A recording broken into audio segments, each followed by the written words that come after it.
여러분 안녕하십니까? 반갑습니다. 김동수입니다. 오늘 제 6강 시간에는요, 국가별 제1인당 GDP에 대해서 살펴보겠습니다. GDP라고 하는 것은 국민 총생산을 말하겠죠. Gross Domestic Product라고 해서 국민 총생산입니다. 자, 여러분들 세계적으로요, 유럽에서 제일로 잘 사는 나라, 유럽.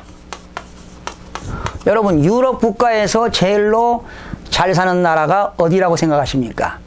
룩셈부르크입니다. 여러분, 룩셈부르크.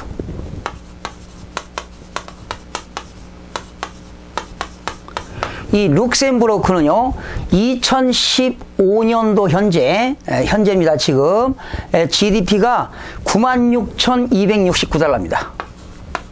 96,269달러가 되겠네요. 그러니까 전 세계적으로 1인당 GDP가 가장 높은 데는 룩셈부르크가 되겠습니다. 그 다음에 중동이요. 중동 지역에서 잘 사는 나라는 어디가 될까요? 카타르입니다. 카타르. 중동 지역에서 잘 사는 나라가 카타르가 되는데, 이게 지금 1위가 되겠고요. 카타르가 제 4위입니다. 카타르가 2인당 GDP가요, 81,603불입니다. 81,603불. 그러니까 중동 지역에서 카타르는 석유가 많이 나는 나라죠. 이렇게 되겠고요.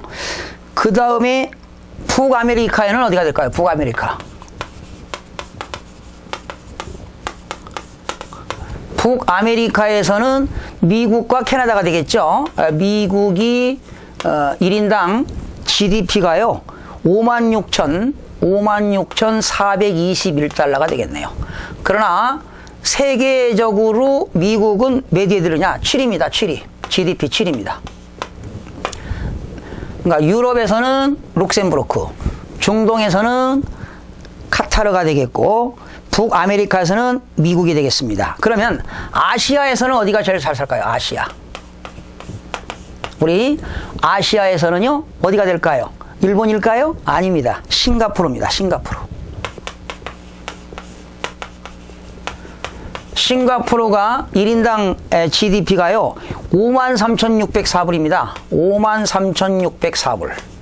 그리고 싱가포르가 9위가 되겠네요. 9위. 그러니까 지금 1위서부터 10위까지 들어가는 나라가 싱가포르가 들어가겠네요. 10위가 덴마크거든요. 덴마크는 유럽이잖아요. 덴마크 10위. 10위가 유럽, 덴마크. 덴마크가 10위가 되겠는데요. 유럽이 10위가, 덴마크가 52,822불 이렇게 되겠습니다. 네. 자, 미국이 이제 56,421불인데, 미국은 인구가 3억이지만 여기도 빈부격차가 심하죠. 그리고 인구 3억 중에 5천만 명이 아파도 병원에 못 가고 의료보험 혜택을 받지 못하는 나라가 바로 미국이기도 합니다. 네. 우리나라는 참 의료보험 제도가 너무나 잘 돼 있죠. 자, 그러면 일본은 몇 위가 될까? 일본은 28위입니다. 일본 28위인데요. 일본은 잃어버린 20년이었죠.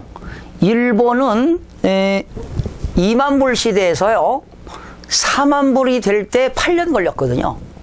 2만 불에서 4만 불이 되는 기간이 8년이 걸렸는데 엄청나게 고속 성장을 했었죠. 그런데 경기가 계속 장기 침체돼 가지고요, 이 1인당 GDP가 내려갔습니다. 4만에서 4만 한 5천 불까지 갔는데요. 일본이 33,223불입니다. 33,223불. 엄청나게 감소했다고 볼 수가 있겠고요. 우리 대한민국은 31위입니다. 한국. 대한민국은 1인당 GDP가 현재 28,338불로 나와 있는데요. 아마 메르스 또 작년에 세월호 사건 뒤로 경기가 좀 침체되다 보니까 올해 1인당 GDP는 아마 27,000불로 아마 좀 떨어지지 않을까, 그런 제 개인 생각을 한번 해보겠습니다. 대한민국은 현재 세계 31위권에 나와 있습니다. 그러나 여러분, 이때 우리 대한민국은 지금 올해가 강복 70주년이 되는 해 아닙니까? 그러니까 1945년도 그 당시 GDP는 67불이었습니다. 대한민국이. 1945년도가 67불이었다니까요.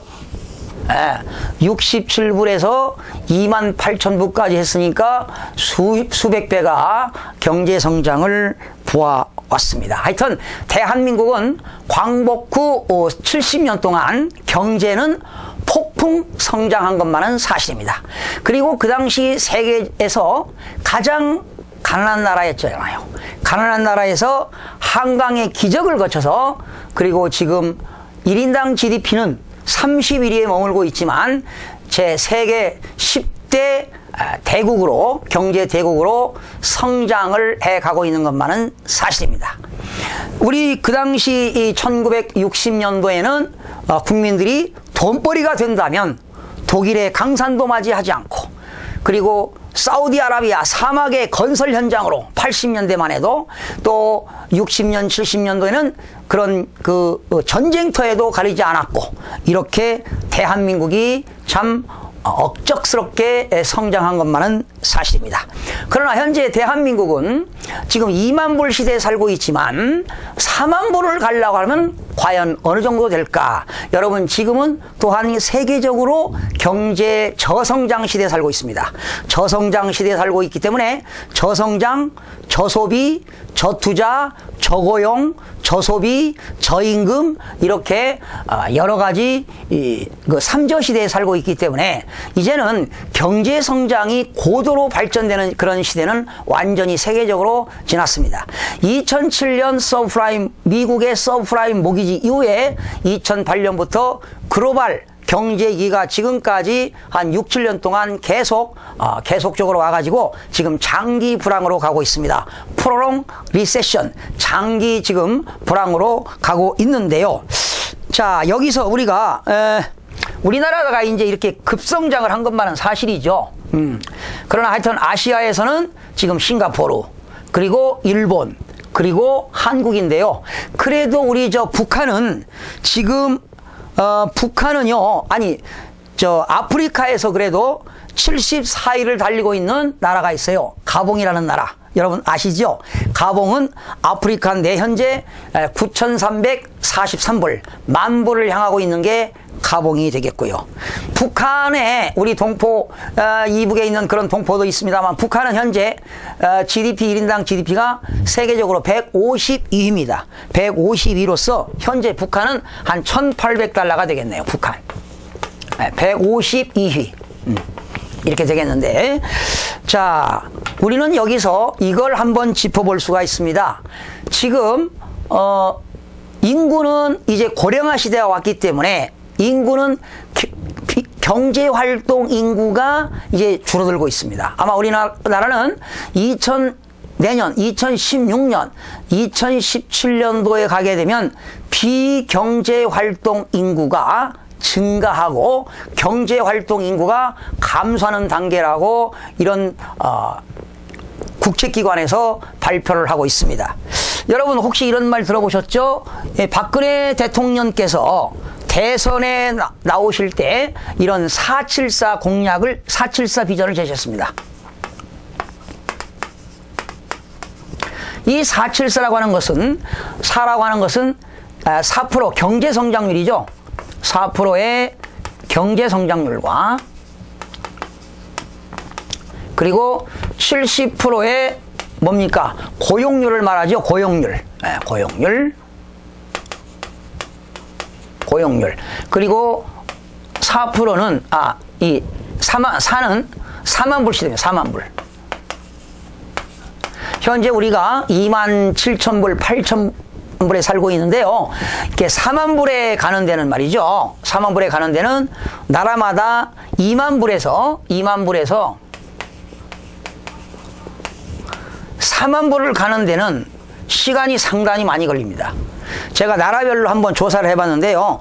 룩셈부르크가 현재 세계 1위인데 룩셈부르크가 2만 불에서 4만 불 가는데 룩셈부르크가 5년이 걸렸습니다. 5년이 걸렸고요. 그리고 스위스가 8년이 걸렸네요. 스위스가 8년 걸렸고요. 노르웨이도 8년 걸렸네요. 미국이 2만 불에서 4만 불 가는 데는 미국이 17년 걸렸습니다. 미국 17년 걸렸고요. 그리고 캐나다, 역시 북아메리카에서 캐나다도 17년이 걸렸습니다. 캐나다도 17년 걸렸고요. 그리고 영국이 2만 불에서 4만 불 가는 데는 14년이 걸렸고요. 일본이 좀 빨랐습니다. 일본이 2만에서 4만 불을 가는 데는 8년이 걸렸습니다. 8년이 걸렸는데 대한민국은 지금 우리가 5년도인가요? 2004년, 2004년, 2006년도에 이때가 2만 불이었을 겁니다. 그럼 만약에 4만 불을 간다고 한다면 이제는 바로 갈 수가 없어요. 지금은 경제 성장률이 4%가 아니라 지금 전 세계적으로 경제 성장률이 3% 이하로 떨어지고 있죠. 중국의 경제 성장률은 뭐 9%, 10%에서 요즘 6%, 7%로 하락하고 있고요. 대한민국의 경제 성장률은 3% 미만으로 이제 저성장 시대이기 때문에 아마도 이렇게 미국이라든가 캐나다 17년 정도 만약에 걸린다고 한다면 우리나라는 한 2023년경 4만 불 시대를 가지 않을까 이런 생각을 개인적으로 해봅니다. 그러면 현재 여러분 2015년인데요.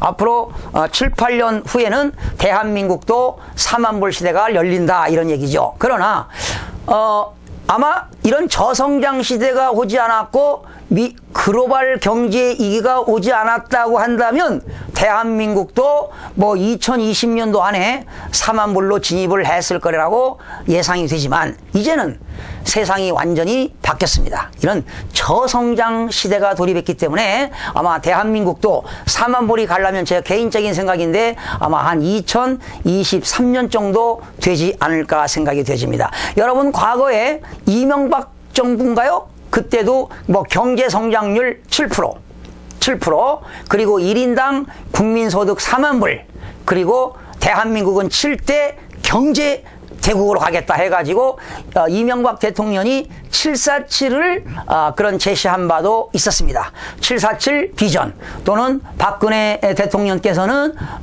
뭡니까? 474 비전을 제시했습니다만은 이제는 정부가 그런 정책을 발표하는 것도 과도한 목표를 설정해서 발표하는 것보다 이렇게 무리한 정책을 남발하게 되면 어떤 정책에 부작용이 올 수도 있다는 겁니다. 그래서 가능하면 이러한 정책 위반자들이 그 어떠한 설정 가능한 목표를 세우고 정책을 이끌어야만이 경제 주체들이 한번 목표를 달성하기 위해서 정책을 구상하고 이렇게 국민들을 위해서 헌신적으로 봉사하고 국민의 삶의 질을 높이기 위해서 국민들에게 이렇게 서비스를 제공하고 그런 정책을 잘 수립해서 그런 정책이 잘 이끌어질 때 대한민국은 발전할 거라고 생각이 되어집니다. 여러분들은 오늘 1인당 전 세계의 1인당 GDP를 보면서 우리의 삶은 어떻게 되고 있는가, 이렇게 1인당 GDP가 높아지면 높아질수록 삶의 질이 높아지는 게 아니라 삶의 질이 떨어진다는 것이 문제가 되겠습니다. 결과적으로 빈부격차가 많이 생긴다는 있다는 것입니다. 그래서 이제는 여러분들이 하고 있는 그런 A 플랜뿐만 아니라 B 플랜, C 플랜도 하셔야만이 이 지구촌에서 살아갈 수 있다는 그러한 무한 경쟁 시대에 돌입했습니다. 지금은 위험과 기회가 공존하는 불확성 시대에 살고 있기 때문에 이제는 경제를 모르고는 이 지구촌을 살아갈 수가 없습니다. 이제는 대한민국 경제뿐만 아니라 여러분들 글로벌 비즈니스를 할 수 있는 그런 젊은 층들이 이제는 지금 젊은 사람들이 취업이 되지 않고 있습니다.